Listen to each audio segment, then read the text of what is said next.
Dá um resumo pra galera que tá perdida, assim como eu, que ainda vou fazer minha lição de casa quando vier o Deltan aí. Uma linha do tempo, o que aconteceu com o Deltan? Quem é esse cara? E por que ele tá onde ele tá agora? Parece que ele fez Você uma tem passeata certeza? agora. Você quer mesmo? Quer que a gente Eu fale? conheço vocês. Você Eu vai mostrar perguntei. isso pra ele? Vou! Por favor. Agora eu fiquei com medo. Olha só como os caras resumem você, Deltan. Vamos lá. Vai, Aldo. Cara, o Deltan é o seguinte, ele era o procurador da Lava Jato. Certo. E durante ali a época que vieram aquelas conversas da Vaza Jato, o pessoal percebeu que ele realmente ficava de conluio com o Sérgio As Moro. conversas foram grampeadas e saíram... Vaza Jato. Da Vaza Jato. E aí saiu a Intercept, conversa deles combinando tipo o quê, assim? Combinando sentença, combinando Ó, condenação. Tô querendo tal coisa, ver O que se... testemunha tinha que falar. Ah, tá. Combinando Combinando que a rumo porra pro toda. processo tinha que tomar. O que é totalmente... Totalmente, né, inadequado, ilegal, não pode. O procurador não pode ter esse tipo de conversa com o juiz. Ilegal, imoral, tudo Tudo, de... tudo. Além de moral, é ilegal também. Tudo de errado, né?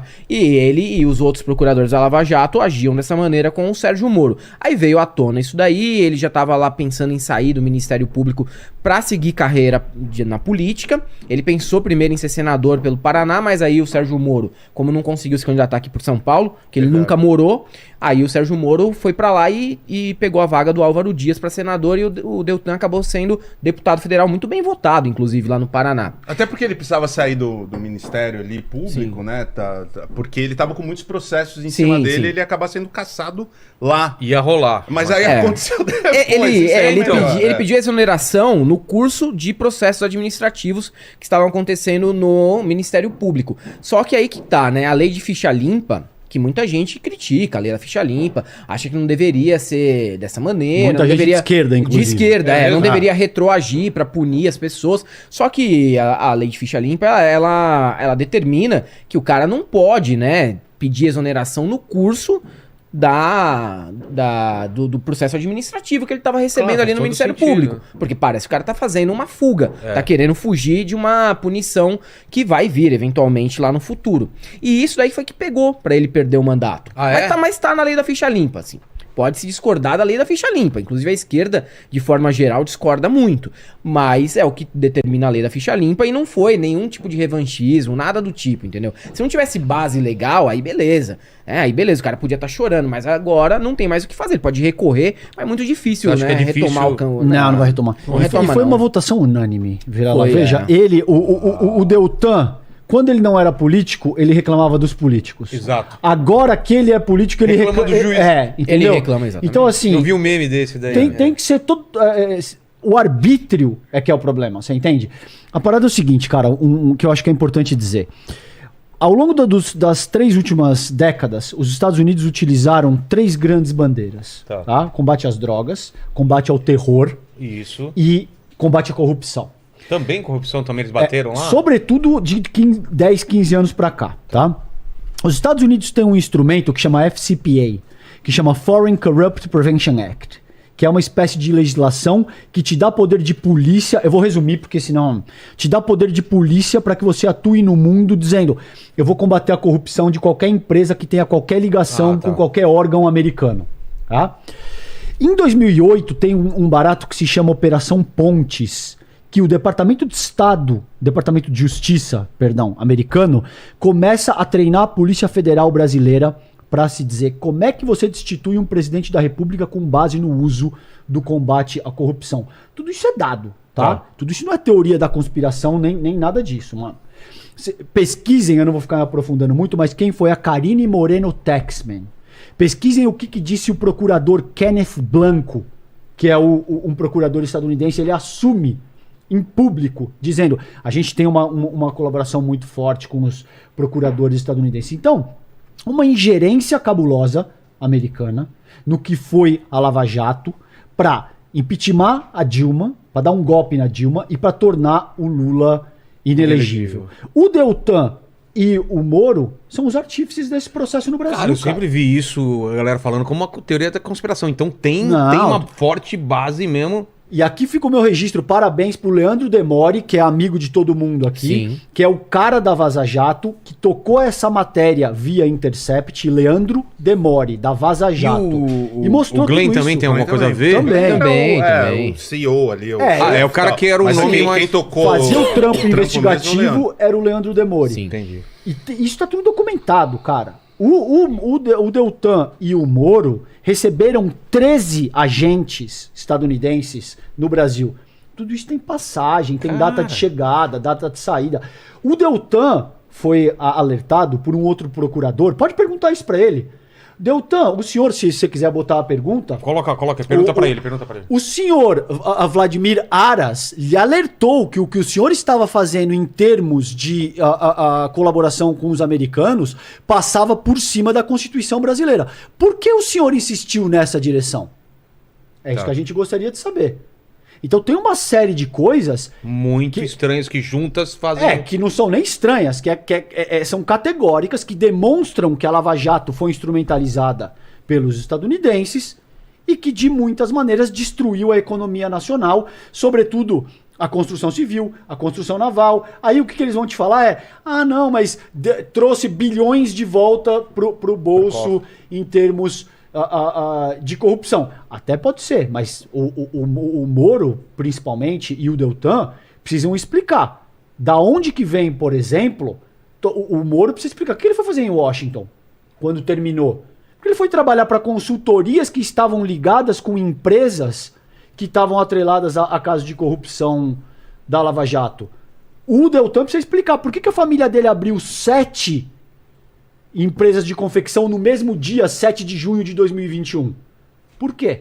Precisa explicar isso aqui no teu podcast, cara. Entendi. Entendeu? Vamos perguntar. O FCPA, não por acaso, a luta contra a corrupção, pesquisem o livro Arapuca Estadunidense. O Arapuca Estadunidense te demonstra, vira lá, como o Departamento de Justiça, perdão, tô trocando. O Departamento de Justiça basicamente sequestrou um executivo da Alstom que chama Frederick Pierucci.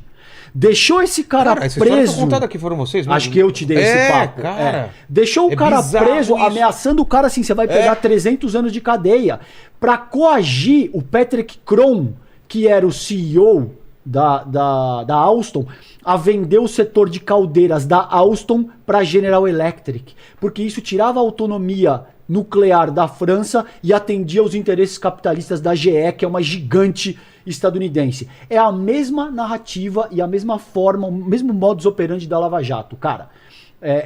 Delação premiada que se transforma num instrumento de coerção. E tipo assim, Vilela, chega aqui com a gente. Você já se fudeu, malandro. Você já se fudeu. Agora o papo é o seguinte, você vai assinar isso aqui que eu tô mandando você assinar? Ou você vai puxar 70 anos de cadeia? Não, e a sentença tá dada antes mesmo do processo rolar, entendeu? Eles já têm um objetivo lá da frente, e aí o processo, ele é levado para esse caminho, independente se tiver materialidade ou não. Tem que Entendeu? ter esse desfecho. Tem que ter esse desfecho. Aconteceu com o caso da Siemens lá fora, aconteceu aqui no Brasil com as construtoras. Aí muita gente às vezes entra assim, né, pessoal isentão. Mas vocês são favoráveis, então a corrupção da Odebrecht, uma a coisa corrupção não da tem nada a ver com a OAS. outra. Olha só, que é isso tem que ser certo é o que é apurado, certo. isso tem que ser apurado. Os responsáveis têm que pagar, mas você não pode quebrar as pernas da indústria nacional. Do que é a indústria nacional? Como seria um processo melhor? De você atacar a corrupção e ao mesmo tempo não quebrar. Você responsabiliza os proprietários, mas você não penaliza a empresa. A empresa não pode penalizar porque você ataca diretamente a soberania nacional. São pessoas, né? Não, funcionários os funcionários. que perderam o emprego. Exatamente. Você pega a situação do porto da região de Itajaí, em Santa Catarina, por exemplo. Ali você tinha construção naval pesadíssima, estaleiro, a cidade inteira empregada ali. Veio a Lava Jato, acabou tudo na região, porque eles culpabilizam a empresa, e ali a galera estava ali numa situação muito tranquila economicamente. Hoje é assim, terra arrasada completamente. Mas por que isso daí tem sim a mão dos Estados Unidos por trás? Porque o Brasil, na era Lula, ele se coloca como um líder do sul global, né? Tentar financiar obras em outros países mais pobres que nós, na África, na América do Sul, no Caribe, países que são mais, né, mais carentes que o nosso. Você faz empréstimos, você faz negócios e você se torna um líder onde os Estados Unidos não quer ir, onde a Alemanha não quer ir, onde a França não quer ir. O Brasil vai lá, ocupa esse espaço, junto com a China, junto com a Rússia e outros líderes do sul global, que geralmente são os países dos BRICS, né, e mais alguns que estão inserido nesse panorama que não é nem geográfico, é um panorama sociopolítico, assim, geopolítico. Não tem, às vezes o país está no norte global, mas ele se insere dentro dessa realidade. E o Brasil, ele fez muitas obras fora daqui, nesse sentido, e estava se transformando mesmo num peso pesado, entendeu? Estava ali se transformando num peso pesado na política. Isso é ruim para os Estados Unidos não só pela influência que perde. Para a OTAN de maneira geral, né? Porque perde influência. Os caras querem ter a gente como quintal, vira lá. Os caras querem ter a gente como uma grande fazenda que exporta o que eles precisam. Commodity, exporta o que o resto do... Exato. E importa produto manufaturado. Com um valor muito maior de... Exato. Os caras não querem que você agregado. se desenvolva em tecnologia nuclear. Por exemplo, a gente conversou aqui com o Jabor em questões que são fundamentais para que você tenha peso dentro da geopolítica global. Eles querem que você seja a fazendinha quintal deles. E nos últimos 4 anos que a gente viu do governo Bolsonaro é justamente o que ele tentou fazer com que o Brasil voltasse a ser esse quintal. Tanto que a gente não viu não tinham reuniões bilaterais. O Trump, o americano pode entrar no Brasil aqui sem visto nenhum. Ok. Mas qual a contrapartida? Lá não. Não vai ter nenhum. Alguma contrapartida vai tem que continuar ter. sendo humilhado ali para entrar nos Estados Unidos. Você não via isso. Todas as falas do Bolsonaro era de pagar pau. I love you, Trump. Entendeu? Sabe? Nas reuniões, assim, não. Vocês vão explorar a Amazônia? Saímos de você é o cara do Lula pra I love you pro Trump. Isso é muito claro, assim. Não adianta o gado ficar falando. Não, porque a soberania nacional... O Bolsonaro queria vender o Brasil, cara, como a Lava Jato também, Sim. né? Uma extensão disso, assim, era do Brasil se tornar um país pequeno, cada vez menor, pária, como disse o ministro da Relações Internacionais, ali atrás, o Ernesto Araújo, falou, se nos tornarmos um pária, ok, não tem problema nenhum. Era essa visão que eles tinham do Brasil, que é a visão que os americanos têm do Brasil. É justamente a visão que o bolsonarismo tem. O Brasil tem que ser esse paizinho de merda aqui, onde eu ganho, mas todo mundo perde. E não interessa se o governo é de esquerda ou de direita lá dos Estados Unidos. Eles têm o mesmo norte. É um regime. Mesmo sendo mais progressista agora, não tem essa. Os caras querem... Não. Existe algum nível de diferença? Seria mentira dizer que não tem diferença nenhuma se você tem republicanos ou democratas. Principalmente porque republicanos tendem a ser mais agressivos e mais incisivos nessa direção. Agora... É uma questão estrutural de um regime. Isso não vai mudar de um governo para outro em 5, 10, 15 anos. Agora, essa questão que o Bez traz é muito boa. Se você perguntar para um liberalzaço desse... Liberal na moda brasileira, né? Não liberal a moda brasileira, exato. Um cara que é da direita liberal, que é conservadora aí. Tá. Um paga-pau de americano e tal. O cara vai falar, porra, mas não faz sentido pedir visto dos caras. Os caras são a maior economia do mundo, a gente tá não sei o quê. Só que existe um princípio... vai atrapalhar o turismo, sei lá. Agora, existe um princípio basilar, cara, em relações internacionais, que é a teoria da reciprocidade. Exato. Você não pode agir assim. Pelo mesmo motivo que você não pode agir assim enquanto indivíduo, você não pode ficar pagando pau pra um cara, ligando pro cara, ou pra uma mulher, pra quem quer que seja, o tempo todo e a pessoa nem te responde, meu irmão, e te ignora e você fica, mas pô, queria... Quando precisar eu tô aqui, hein, tô aqui. Cara, você vai ser humilhado. E além de não conseguir aquilo que você quer, porque ninguém respeita alguém que não se respeita. E alguém que é frágil a esse ponto de estar implorando atenção o tempo todo. O princípio dessa reciprocidade nas relações internacionais, ele se dá precisamente porque ele responde a um princípio humano. Você não pode simplesmente se submeter às resoluções que o outro quer que você desenvolva. Como um contrato, né? Então agora... O contrato leonino é quando um lado tá... determina demais e o outro não tem nada, né? Agora você vai ser meu capacho, agora você vai lá pro Haiti, agora você vai fazer meu trabalho. Se eu quiser encerrar o contrato, eu não pago nada de multa. Agora você paga 1 milhão de multa. Exato. Sim. É isso aí, entendeu?